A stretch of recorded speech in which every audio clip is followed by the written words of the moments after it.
Some wounds are meant to bind, not break. The northern wind carried the scent of iron and betrayal. Isla knelt in the snow, her wrists bound with silver chains that burned like molten stars against her skin. The pack circle surrounded her, faces she'd known since childhood, now twisted with judgment and cold satisfaction. You failed to shift during the blood moon.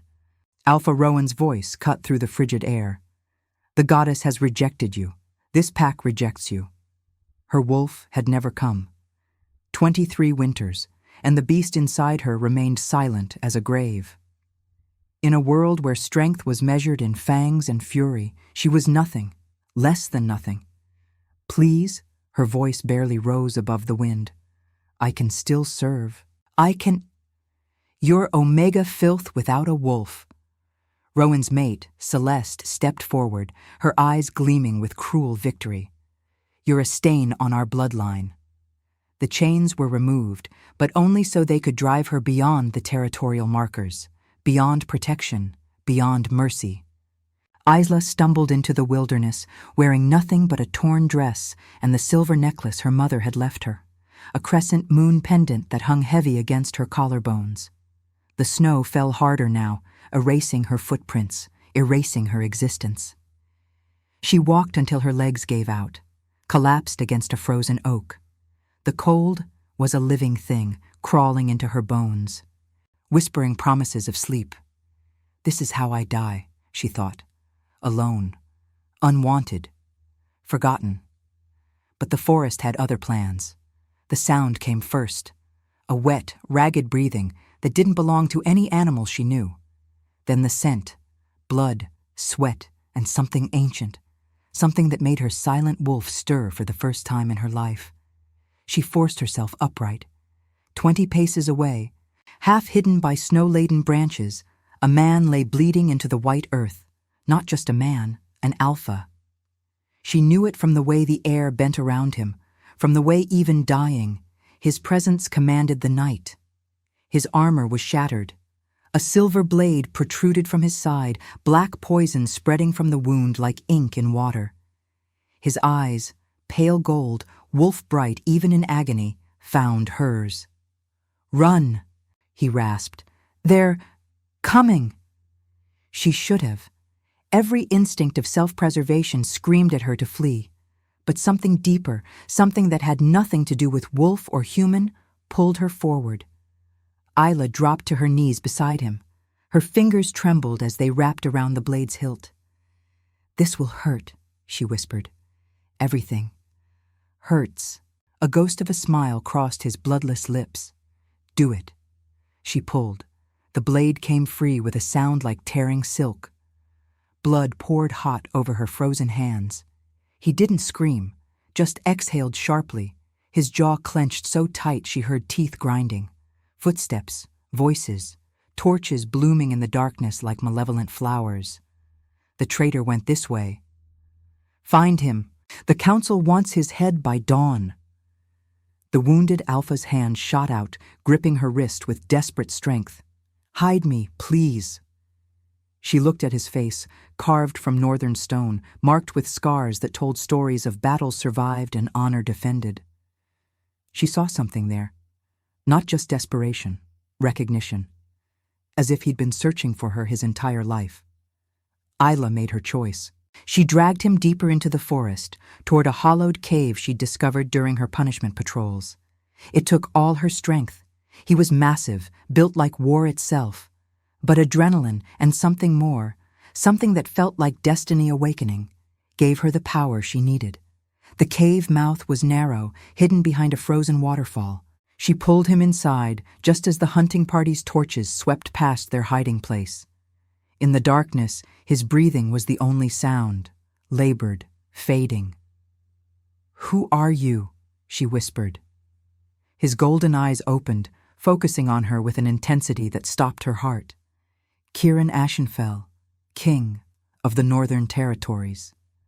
Each word cost him. "And you just saved. A dead man walking. You're not dead yet. Give it time." but she was already tearing strips from her dress, pressing them against his wounds. The silver had poisoned his blood. She could see the black veins spreading. Without treatment, he'd be gone before sunrise. "Why did they do this to you?" she asked, working frantically. "I refused to execute an innocent." His hand found hers, blood-slick and cold. "My own counsel, decided mercy, was weakness." Something cracked open in her chest. This king, this powerful broken alpha, had been cast out for the same reason she'd been rejected, for choosing compassion over cruelty. "I don't have wolfsbane," she said. "I don't have anything to draw out the poison. Then I die, with someone kind." His eyes drifted closed. "Better than I deserve." No. The word formed in her mind before she understood why it mattered so much. This stranger, this king, couldn't die. Not here, not like this. Isla pressed her forehead against his, her mother's silver pendant swinging forward to rest against his chest. "Stay with me," she commanded, surprised by the steel in her voice. "That's an order." His lips curved slightly. "You're bossy for an Omega.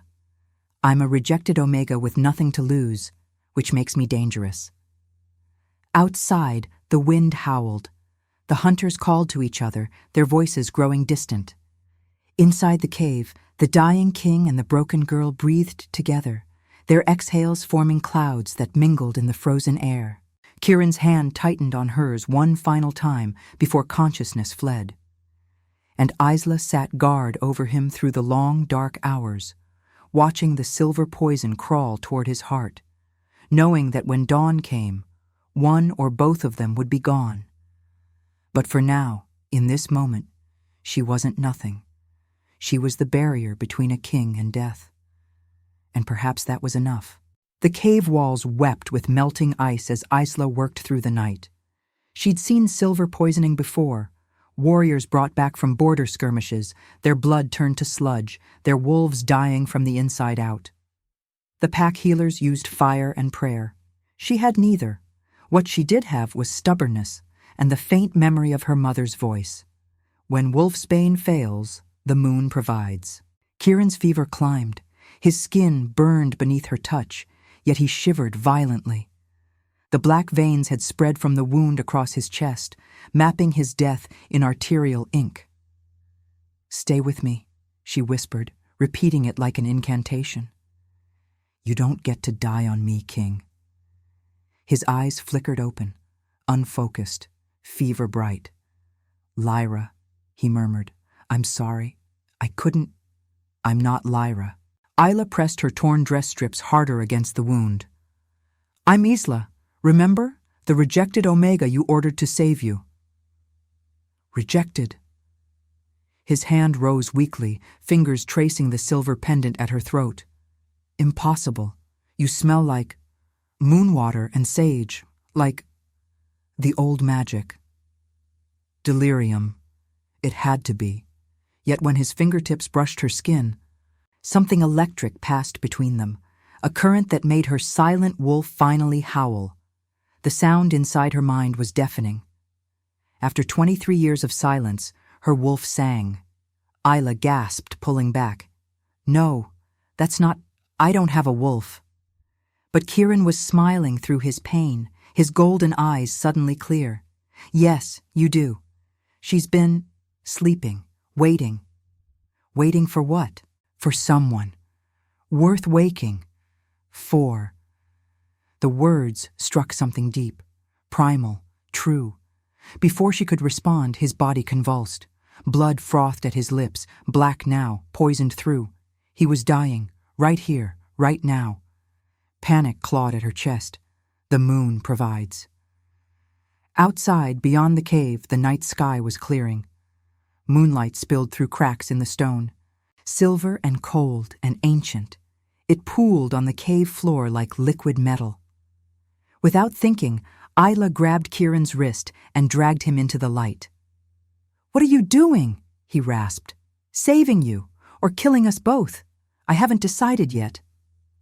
She knelt in the moonlight, pulling him against her so his head rested in her lap. The silver pendant swung free, catching the lunar glow. And suddenly it was burning, not with heat, but with something older, something that remembered when wolves were gods and the moon was their mother. "Goddess," Isla whispered, the prayer torn from some ancestral memory. "I offer my strength, my blood, whatever you need. Just don't let him die for choosing mercy." The pendant flared brilliant white.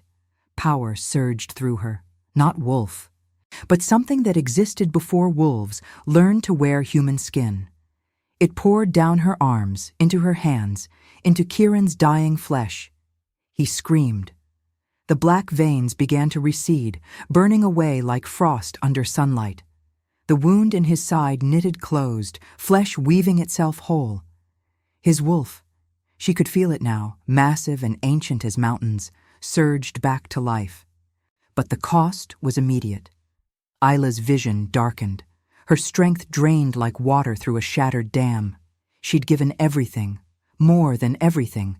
The life force itself was being pulled from her bones. "No."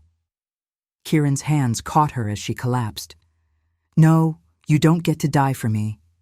"Fair is fair," she managed, smiling weakly. "You would have died for mercy.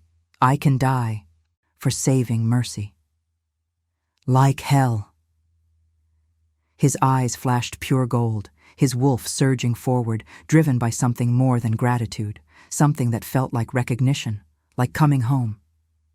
Kieran pulled her against his chest, his mouth finding the curve where her neck met her shoulder. "Forgive me," he breathed, and bit down. The mark. Isla's scream shattered the cave's silence, not from pain, but from the explosion of sensation, every nerve ending lighting up like stars being born. She felt him, his wolf, his soul, the weight of his crown and the burden of his choices, the loneliness that had carved him hollow, the hope he'd thought was dead. She felt it all, and he felt her, the rejection, the years of silence, the strength that had kept her breathing when the world wanted her erased, the light she carried without knowing it existed. When he released her, when his tongue sealed the wound, the mark glowed silver white beneath the moon. "What did you do?" she whispered, trembling in his arms. "Bound our lives." His voice was rough, awed. "If you die, I die. Your strength is mine. Mine is yours. You had no right. I had every right." His forehead pressed to hers, their breathing synchronized. "You're my mate, my goddess chosen. I felt it the moment our eyes met. My wolf knew before my mind could accept it. That's impossible. I'm nothing. You're everything." His hands framed her face, forcing her to meet his gaze. "You're a pathfinder, the old blood, the ones who could heal with moonlight and see destiny in shadows. Your pack didn't reject you because you were weak. They rejected you because they feared what you'd become." The words settled into her bones like truth finally finding its home. Outside, dawn was breaking. The hunters would be searching still. The council would want both their heads. But inside the cave, bathed in the last of the moonlight, a rejected Omega and an exiled king breathed together, bound now, marked, their fates twisted into a single thread. "We can't go back," Kieran said quietly. "Either of us. They'll kill us both." "Then we go forward." Isla touched the mark on her neck, still burning, still bright. "Together." He smiled, and it transformed his scarred face into something beautiful. Together. The word was a vow. And now, I invite you to leave a trace of your presence in the comments. Tell us where in the world you're watching from, and the exact hour you hear this story. We wish to know how far these northern confessions travel, and at what moments of the night they find you.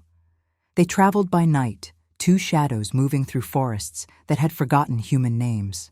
Isla learned to walk with her new awareness, the mark pulsing at her throat like a second heartbeat, Kieran's emotions bleeding through the bond. His pain when they passed abandoned wolf dens, his rage when they found villages burned by his own council's purge. His fierce, protective love every time he looked at her. It was overwhelming. "You're broadcasting," Kieran said on their third night, catching her wrist as she stumbled. "Your fear, I can taste it. I don't know how to shield." She pulled away, wrapping her arms around herself. "I don't know how to do any of this." They'd stopped in a grove of silver birch, the trees glowing ghostly white under the waxing moon. Kieran built a small fire with practiced efficiency, his movements those of a man who'd spent half his life as a soldier. "Sit," he commanded gently. She obeyed, drawn by something deeper than his alpha authority. The bond thrummed between them, insistent, hungry. "When I was young," Kieran began, feeding twigs to the flames, "before I was king, I was a third son, expendable. They sent me to the border wars, the conflicts no one talks about, where we fought things that weren't wolves anymore, things that had been twisted by old magic gone wrong." Isla watched the firelight play across his scarred features. Each mark told a story. She wanted to know them all. "I learned to shield because if I didn't, the others would feel my fear, and fear spreads faster than fire in a pack." His golden eyes met hers. "You build walls, brick by brick, thought by thought. Show me." He moved behind her, his chest against her back, his arms encircling her without touching. "Close your eyes. Feel the bond. It's like a river between us, yes?" She nodded. The connection was molten, flowing both ways, carrying emotions and sensations and half-formed thoughts. "Now imagine a gate. Your gate. You control what flows through it." Isla focused, imagining iron doors wreathed with thorns. Slowly, carefully, she closed them. The flood of Kieran's emotions became a trickle, then a whisper. "Better," he murmured. "Much better." But the intimacy of his voice, his breath against her ear, made her walls crack. Different emotions flooded through: heat, want, the ache of longing denied for fear it would never be returned. His desire hit her like a physical force. "Kieran, I know." His arms tightened fractionally. "We should wait. You're not ready. The bond is too new." "What if I don't want to wait?" The words surprised her as much as him. But they were true. In 3 days, this exiled king had shown her more tenderness than her entire pack had in 23 years. He'd bled for her, marked her, bound his life to hers without hesitation. And she wanted him with a ferocity that terrified her. "Isla." Her name was a prayer and a warning. "If we do this now, before you understand what it means. I understand that you saw me when I was invisible. I understand that you chose mercy over a kingdom. I understand that you're the first person who ever made me feel like I mattered." She turned in his arms, meeting his gaze. "That's enough understanding for me." The control in his eyes shattered. He kissed her like she was oxygen and he'd been drowning. Desperate, reverent. His hands tangled in her hair, angling her head for better access, and she opened for him, meeting his hunger with her own.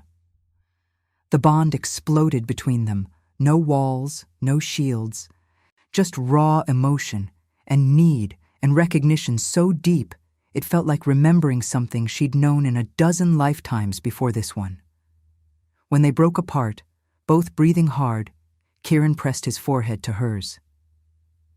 "You're mine," he said simply, "in every way that matters."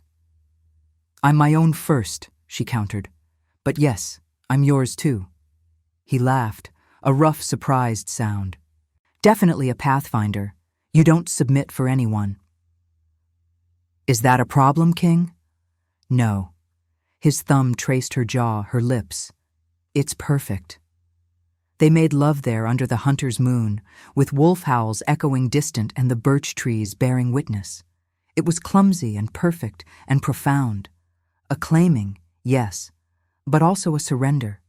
Two broken people finding wholeness in each other's arms. Afterward, they lay tangled together by the dying fire. Isla traced the scars across his chest, claw marks, blade wounds, the ghost of old burns. "Tell me," she whispered. So he did. He told her about the night his council demanded he execute a mother who'd stolen bread to feed her starving cubs. How he'd refused. How they'd called it weakness and treason. How his own beta had driven the silver blade into his side and left him to die. They said mercy was for the weak, Kieran finished bitterly. That a true king rules with fear. They were wrong. Isla's hand pressed over his heart. Mercy is the hardest choice. It takes more strength than cruelty ever could. He caught her hand, kissing her knuckles. How did you survive? Knowing your pack saw you as nothing? I didn't think I would. The confession came easier than she expected. That night they cast me out, I was ready to let the cold take me. And then you found me. Or I found you. She smiled. Maybe we found each other. The goddess works in strange ways. Does she? Isla touched her pendant, the silver moon still warm against her skin. Or did she always know what we'd mean to each other? Before Kieran could answer, his head snapped up. His wolf surged forward, eyes flashing gold, a growl building in his chest. They're here. Isla heard it then, the sound of multiple wolves moving through the underbrush, coordinated, hunting. The council had found them. Kieran was on his feet instantly, pulling Isla up, already moving. There's a river 1/2 mile north. If we reach it... Stop running. The voice came from everywhere and nowhere. A woman stepped from the shadows, flanked by 6 massive wolves. She wore the ceremonial robes of a high priestess, her eyes milk-white with prophecy. Kieran Ashenfell, Isla Moonborn. The priestess smiled, ancient and knowing. The goddess has been waiting for you both, and now, the real test begins. The wolves closed in, forming a circle, not to attack, to escort. Choose, the priestess said. Return to your territories and face execution, or come with me to the sacred grounds and discover what you were truly meant to become. Kieran's hand found Isla's. Through the bond, she felt his turmoil, his doubt, but also his certainty about one thing. Whatever came next, they'd face it together. We go forward, Isla said, squeezing his hand. Always forward. The priestess's smile widened. Then follow me, Pathfinder.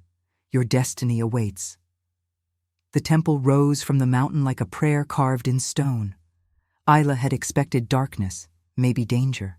Instead, she found beauty so profound it made her chest ache. White marble pillars wrapped with flowering vines, pools reflecting moonlight even in daylight, and everywhere, the scent of sage and something older, something that smelled like creation itself. The priestess led them through courtyards where other wolves moved like shadows, not threatening, just watching, measuring. This place, Kieran murmured, his hand still gripping Isla's.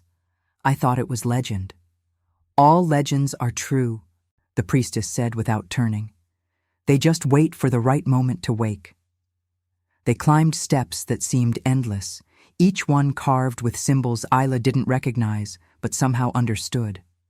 Stories of wolves who became more, of omegas who changed destinies, of kings who knelt before truth. At the summit, the Temple of the Crescent Moon waited. Inside, 9 priestesses formed a circle around a pool of water so clear it looked like captured starlight. In the center of the pool stood a statue, a wolf with a woman's face, her eyes closed, her expression both fierce and tender. The first wolf, the mother of their kind. Kneel, the high priestess commanded. They obeyed, not from submission, but from instinct deeper than bone. Kirin Ashenfell. The priestess's voice echoed. You were born to be king, but you forgot that a true king serves, not rules. The goddess broke you so you could be remade. Kirin's jaw clenched. Through the bond, Isla felt his shame, his anger, his desperate need to be worthy. Isla Moonborn. The priestess turned to her. You were rejected because your pack feared what they didn't understand.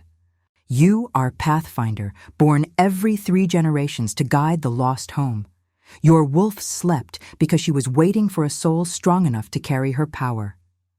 I don't understand, Isla whispered. What am I supposed to do? You already did it. The priestess gestured to Kirin. You saved a king, not with strength or submission, but with mercy. You proved that power without compassion is just cruelty wearing a crown.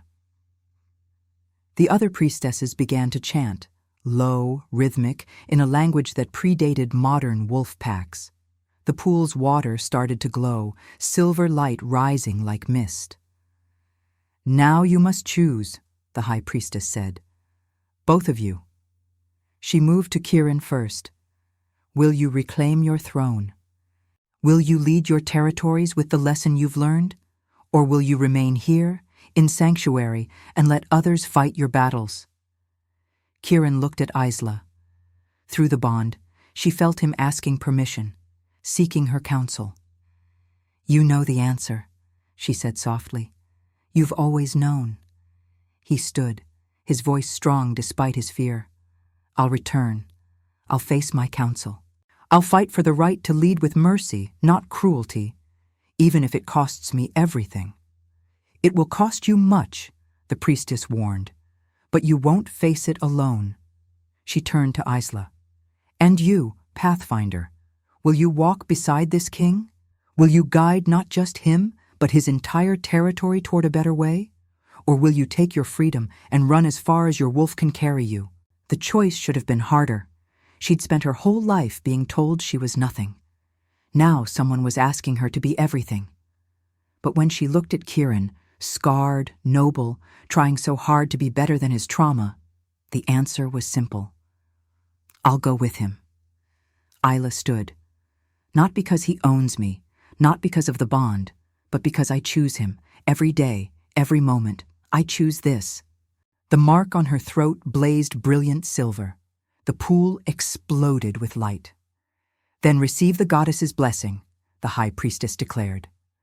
The 9 priestesses moved forward, each placing a hand on them. Power flowed through Isla, not just moon magic, but something fundamental. She felt her wolf rise fully for the first time, not small or weak, but radiant. A creature of starlight and steel. And Kirin, his wolf roared to life, stronger than before, the poison fully purged, his authority no longer just claimed, but consecrated. Kirin Ashenfell, you are no longer just king of the northern territories. You are the Mercy King, chosen by the goddess to prove that strength serves love, not the reverse. Isla Moonborn, you are no longer rejected. You are the Pathfinder, the moon's daughter, destined to heal what was broken and guide what was lost. The light faded. The priestesses stepped back. Isla and Kirin stood, changed. Not different, but complete.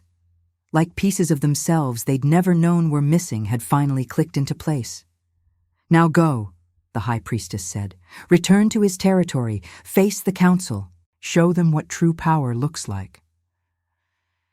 They'll try to kill us, Kirin said bluntly. Yes, they will. She smiled.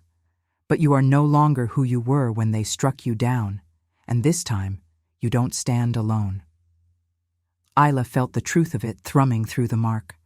She wasn't his weakness, she was his strength multiplied, and he was hers. There's something else, Kirin said. The corruption in my council, it's not just politics. There's something darker, something that's been poisoning my territory for years. The high priestess's expression grew grave. Yes, a rot that feeds on cruelty and grows strong when mercy dies. It has taken root in many territories. Your counsel is merely a symptom. Then we're fighting more than just traitors.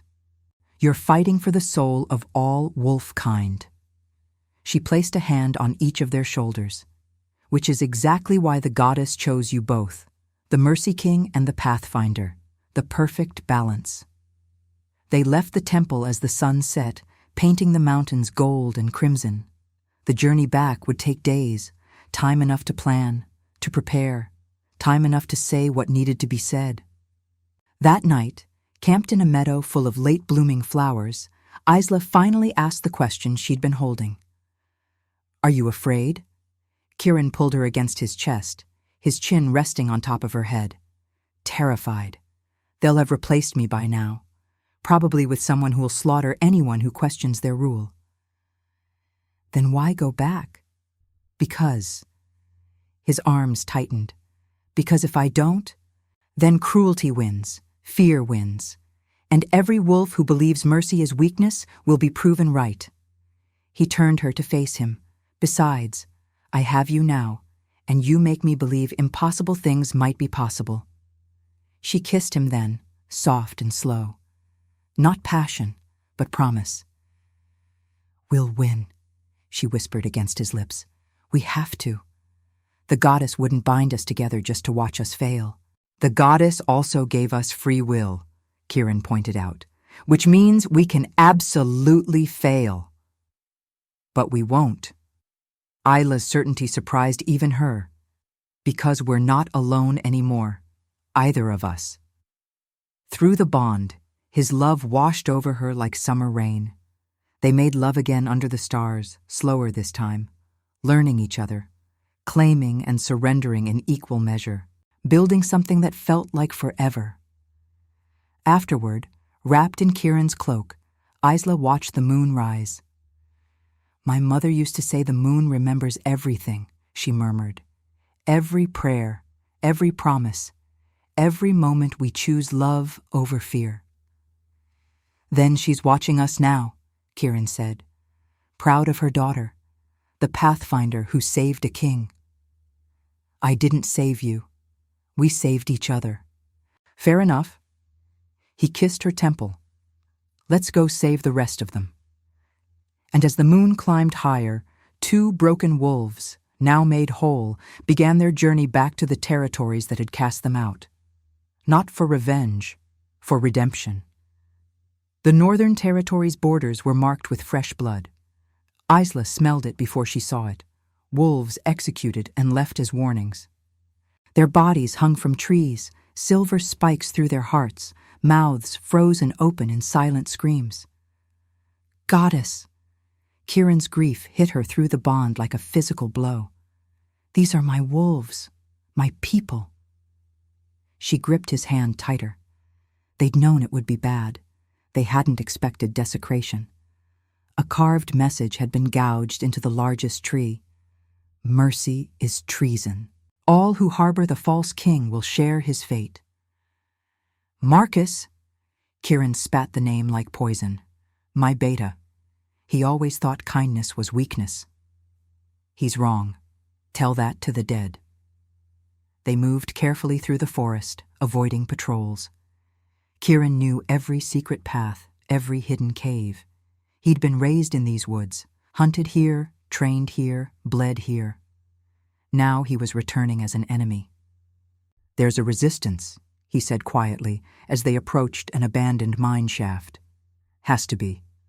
Not everyone in my pack believed Marcus's lies." Inside the mine, they found them.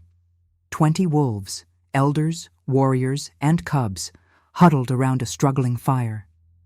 They looked up as Kieran entered, and Isla watched faces transform from fear to shock to desperate hope. "My king," an elderly woman breathed. "They said you were dead." "They tried." Kieran's smile was sharp. "They failed." A young warrior, barely 20, stepped forward. "Marcus has the council. He's declared himself Alpha Prime, anyone who questions him." She gestured to her face, where fresh bruises mottled her skin. "This is mercy compared to what others received." "How many support him?" "Maybe half the territory." The rest are either hiding or pretending to follow while they wait for—" She looked at Kieran, hope and doubt warring in her eyes. "We waited for you." Through the bond, Isla felt Kieran's overwhelming responsibility, his fear that he'd return too late, that his mercy had cost these wolves everything. She squeezed his hand, pushed strength through their connection. "Tell me everything," Kieran commanded, and his authority, the true authority of a king who'd earned his crown through suffering, filled the mine shaft. They spoke late into the night. Marcus had seized power through fear and false prophecy, claiming the goddess had cursed Kieran for weakness. He'd executed anyone who spoke against him, installed his loyalists in key positions, and begun expanding the territory through violent conquest. "He's not just cruel," an elder said. "He's infected. Something dark has taken root in him. His eyes sometimes turn black, completely black, and when they do, he speaks in voices that aren't his own." Isla felt ice crawl down her spine. The High Priestess's warning echoed, a rot that feeds on cruelty. "Possession," she said quietly. Everyone turned to look at her. The old darkness, the thing that existed before wolves learned honor. It's using Marcus as a vessel. "You're the Pathfinder." The elderly woman's eyes widened with recognition. "The one from the prophecies. We thought you were just a story." "Stories have a way of becoming real when you need them most," Isla replied. Kieran was pacing now, his tactical mind working. "We can't challenge him openly. Not yet. He has too many warriors, too much support. We need to turn his own people against him first." "How?" the young warrior asked. "They're terrified, or they've drunk the poison he's been feeding them. That strength means cruelty, that mercy is betrayal." "Then we show them the truth." Isla stood, an idea forming. "Marcus rules through fear. We counter with hope. We prove that another way is possible." Over the next 3 days, they became ghosts. They raided Marcus's supply caches and redistributed food to starving families. They freed prisoners scheduled for execution and spirited them away to safety. They left messages in blood and moonlight. "The Mercy King has returned." Each act of rebellion was a seed planted. Each whisper of Kieran's return was hope taking root. But Marcus wasn't stupid. On the 4th night, he issued a challenge that echoed through the entire territory. "Kieran Ashenfell!" his voice boomed, amplified by dark magic. "I know you're here. I can smell your weakness. If you have any honor left, face me. Dawn, the blood circle. Come alone. Or I start executing your resistance, 1 per hour, starting with the cubs." Through the bond, Isla felt Kieran's fury and helplessness warring. "Don't," she said immediately. "It's a trap." "I know." His jaw clenched. "But he'll kill them. He'll murder children to prove a point. I can't." "You won't go alone." Isla's voice was steel. "The challenge said you. It didn't say anything about me. You're not a warrior. You barely know how to fight." "No." She met his eyes. "But I'm a pathfinder. And the High Priestess said our bond makes us stronger together. So we fight together, or we don't fight at all."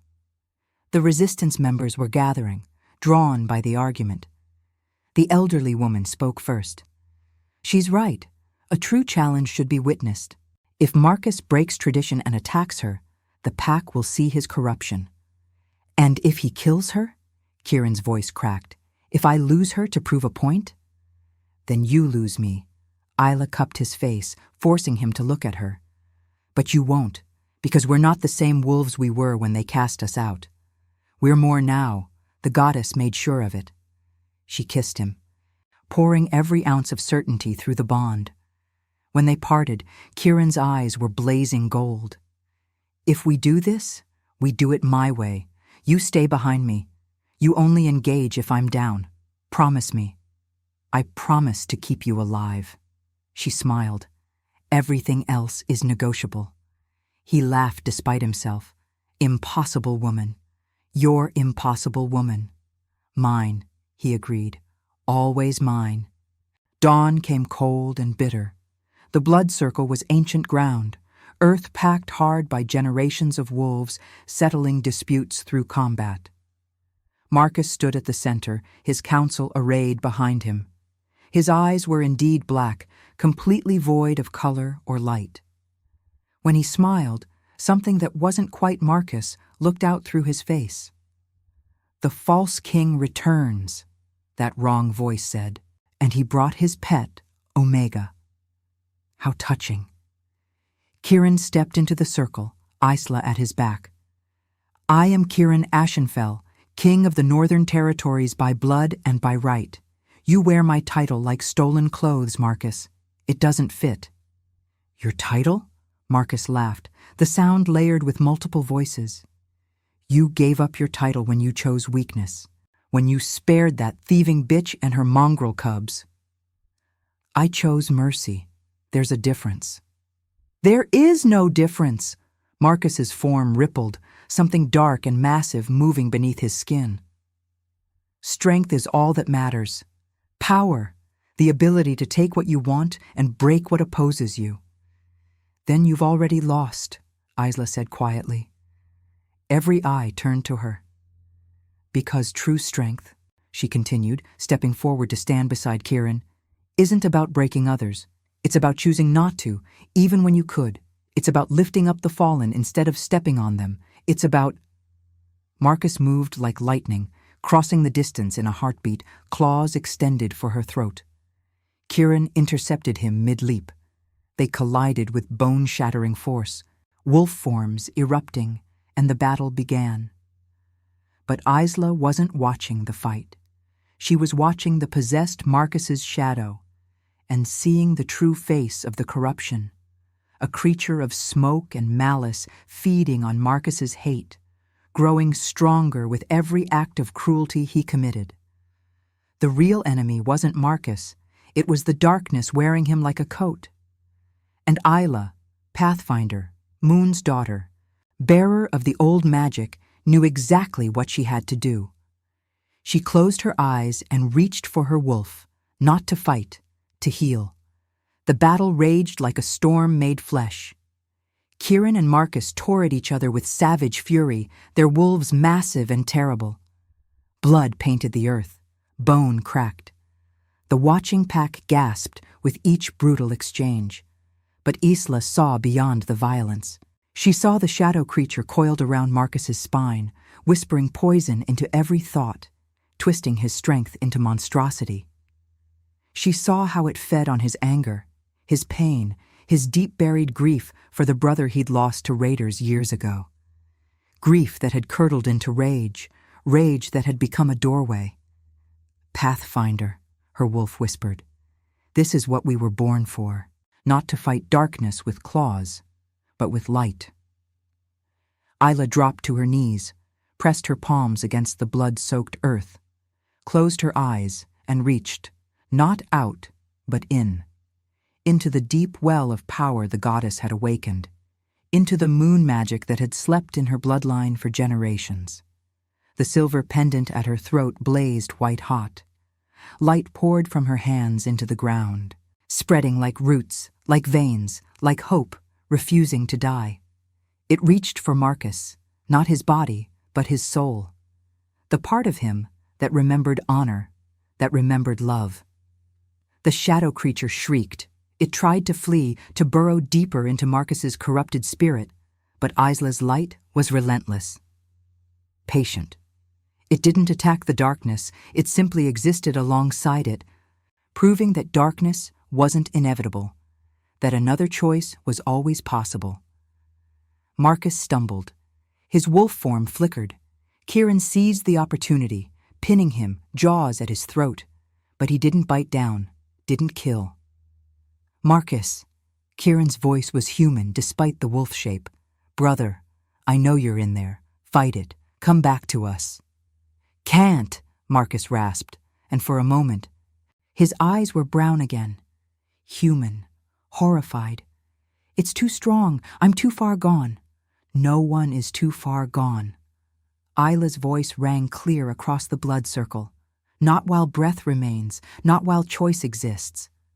She poured more light into him, and this time she felt Kieran join her through the bond.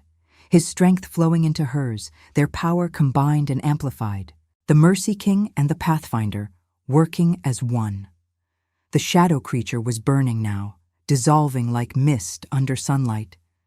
It tried to hold on, to drag Marcus into death rather than release its host. But Isla had spent 23 years being told she was nothing. She'd survived rejection, exile, and the kind of loneliness that should have killed her. She knew darkness intimately, and she refused to let it win. "Marcus," she said, her voice somehow reaching him through the creature's screams. "You lost your brother, I understand. But becoming the thing that killed him, that's not honor. That's not strength. Let him go. Let the darkness go. Come back to the light." For a heartbeat, nothing changed. Then Marcus howled, a sound of pure anguish and release. His body convulsed. The shadow creature tore free with a scream that shattered windows in the distant pack house. And Isla, guided by instinct older than thought, caught it. She held the writhing darkness in her hands, hands that glowed like captured moonlight, and she didn't destroy it. She transformed it, broke it down to its essence, to the raw energy it had been before corruption, and released it back to the moon that had birthed all magic. The creature's scream became a sigh. Then silence. Marcus collapsed, human again, his eyes clear for the first time in months. He stared up at Kieran with horror and recognition. "What have I done?" he whispered. "The executions, the cruelty. Oh gods, what have I done?" Kieran released him, shifted back to human form, stood naked and bloody and absolutely regal in the morning light. "You were infected," he said simply, "possessed by the old darkness. But you're free now. The question is, what will you do with that freedom?" Marcus looked at his hands, stained with innocent blood. Looked at the pack assembled around the blood circle, wolves who'd suffered under his corrupted rule. He could have made excuses, blamed the possession entirely. Instead, he knelt. "I submit," he said, baring his throat, "to my king, to judgment, to whatever punishment fits my crimes." The pack held its breath. This was the moment. Kieran could execute Marcus for treason, could demonstrate strength through violence, the way the old ways demanded. No one would question it. Through the bond, Isla felt him wrestling with that temptation. "Stand up," Kieran said finally. Marcus looked up, confused. "Stand. Up." Kieran's voice was command and compassion intertwined. "You were corrupted, yes, but you also made choices that let that corruption take root. You chose anger over grief, cruelty over processing loss. The darkness only grew strong because you fed it. I know." Marcus's voice broke. "I deserve death." "Probably," Kieran offered his hand. "But I'm not going to give it to you. Instead, you're going to live. And you're going to spend every remaining day proving that darkness can be overcome, that corruption can be healed, that mercy isn't weakness, it's the hardest strength of all." Marcus stared at the offered hand, like it was a miracle he didn't deserve. Then, slowly, he took it. Kieran pulled him to his feet, gripped his shoulder. "You're my beta again. If you want it, if you can earn it back." "I don't deserve—" "None of us deserve grace," Isla interrupted quietly. "That's what makes it grace." The pack erupted. Some cheered, some wept. A few protested, demanding justice for those Marcus had killed. And Kieran let them speak, let them rage, let them grieve. Then he raised his hand for silence. "Marcus will face trial for his crimes," he declared. "A true trial, with witnesses and evidence. And yes, there will be consequences. He will make restitution to the families he harmed. He will serve those he brutalized. He will spend years earning back the trust he destroyed." He looked at each wolf in turn. but he will not be executed for being possessed by a darkness that could have taken any of us. Because if we kill everyone who makes mistakes, if we demand perfection or death, then we're no better than the corruption we just defeated. That's weakness, someone shouted from the crowd. No, Isla stepped forward. That's evolution. That's choosing to be better than our worst moments. That's what separates us from the old darkness. We can change. We can grow. We can forgive without forgetting, and demand accountability without demanding blood. She met the eyes of the protester. True strength isn't about who you can destroy. It's about who you can save, including yourself. The words settled like snow. The elderly woman from the resistance moved forward. I lost my son to Marcus's executions, she said quietly. Every wolf tensed. This was the moment. Her grief could reignite the violence. Instead, she looked at Marcus. I will never forgive you. Do you understand?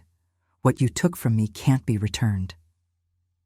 I know, Marcus said, tears streaming down his face. I'm sorry.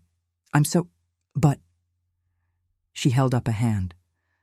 I will allow you the chance to become someone worthy of my forgiveness, even if I never grant it. Even if I die hating you, you will have that chance, because my son believed in mercy. He died defending it, and I won't dishonor his memory by choosing vengeance. She turned to Kieran. That's what you're offering, yes? Not forgiveness. Not absolution. Just the chance to try to be better? Yes, Kieran said simply. That's all any of us can ever offer. The woman nodded, stepped back, and one by one, other wolves moved forward, some to voice their pain, some to demand justice, some to simply witness this new way of being.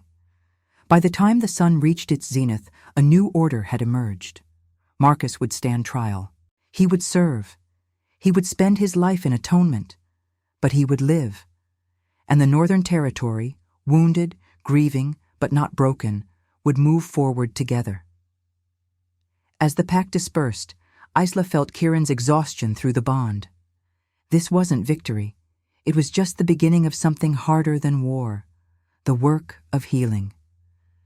Come here, she murmured, pulling him away from the blood circle, into the shade of an ancient oak. He collapsed against her, suddenly human and vulnerable. Did I do the right thing? I don't know, she admitted. But I know you did the brave thing, the hard thing. You chose the path that doesn't promise easy answers or clean endings. Some will never forgive me for letting him live. Some won't. She kissed his temple. But you didn't do this for them.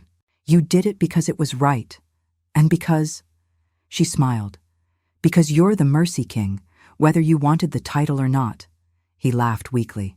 I blame you for that. Good. She tilted his face up, meeting his eyes. Because I'm not going anywhere. You're stuck with me. Promise? Promise. Subscribe if you believe mercy can crown even the fallen. Winter came to the Northern Territory like a benediction. Snow covered the scars of battle, softened the harsh edges, turned the world into something new and clean. But beneath that pristine surface, the real work continued. Marcus stood trial for 14 days. They held it in the open, under the sky, so every wolf could witness. Isla watched as survivors testified, their voices shaking with rage and grief.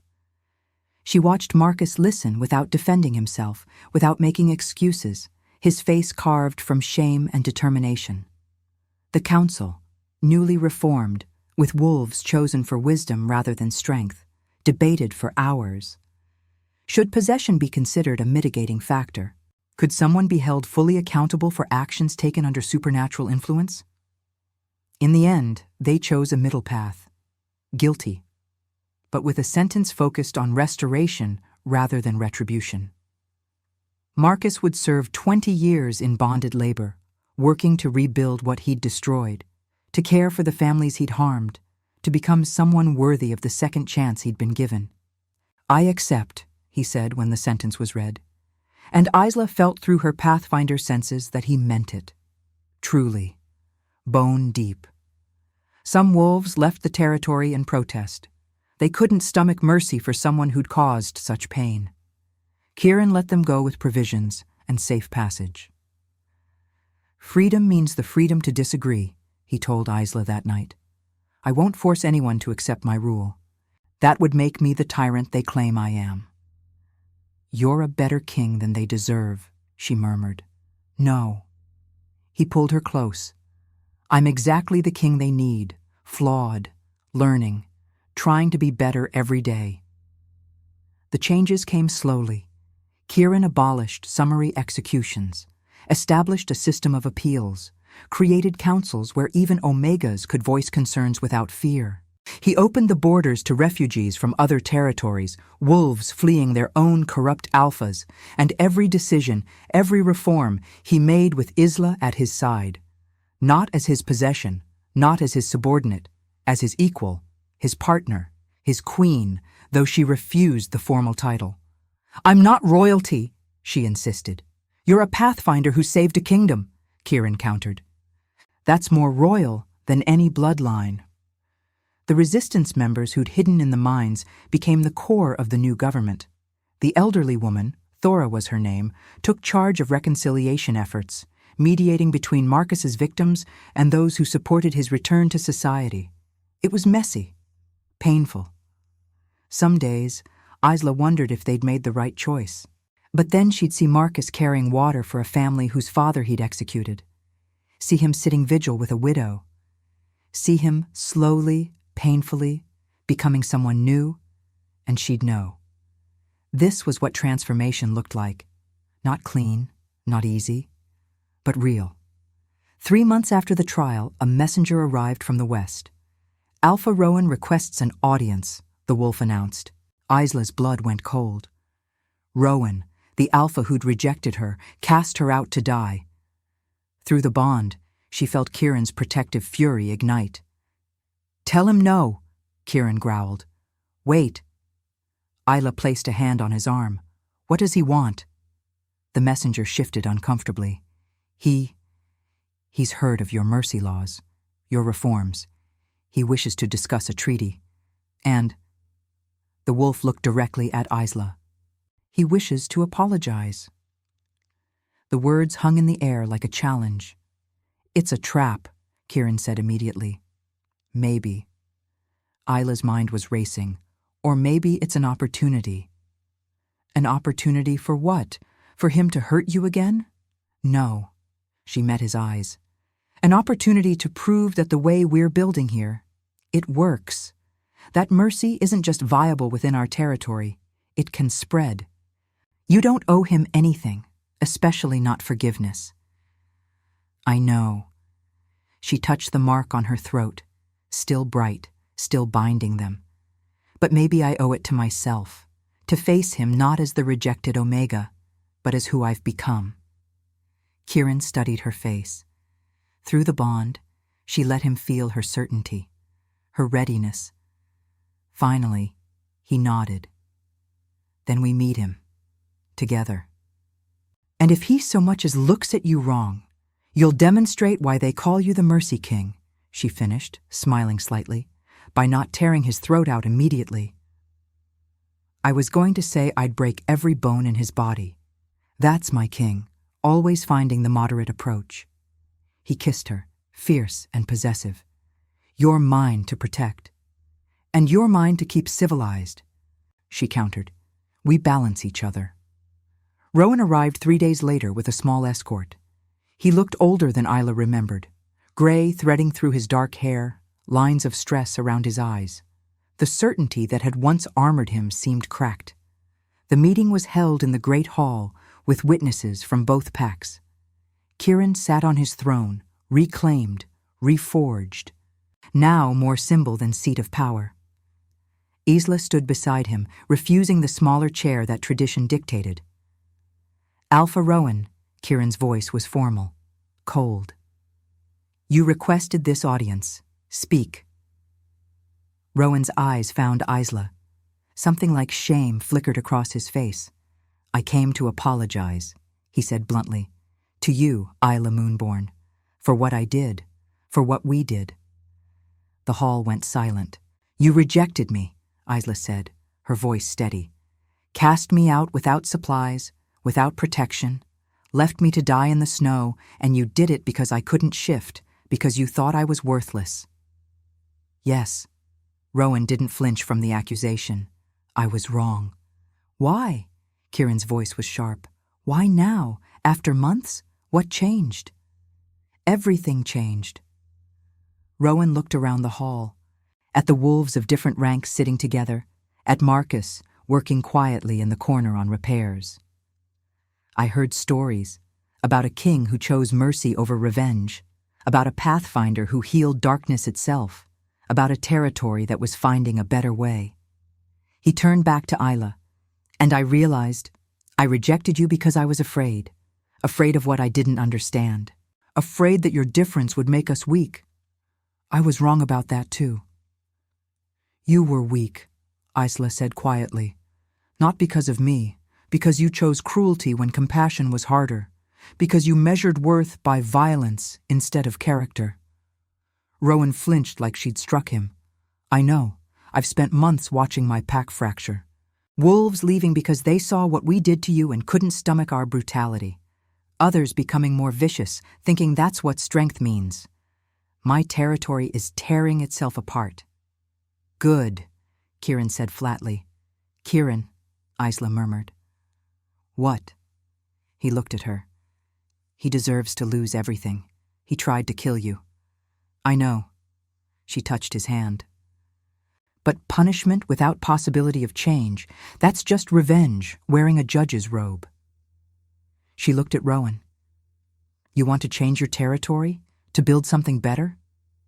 I don't know if I can, Rowan admitted. But I have to try. I've seen what happens when cruelty rules. It rots everything it touches. It does, Isla agreed. She was quiet for a long moment, wrestling with her own feelings. The pain of rejection hadn't vanished, probably never would. But she'd learned something crucial in these months.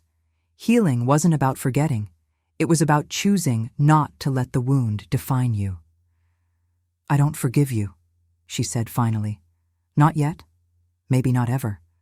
What you did, leaving me to die, that's not something words can fix.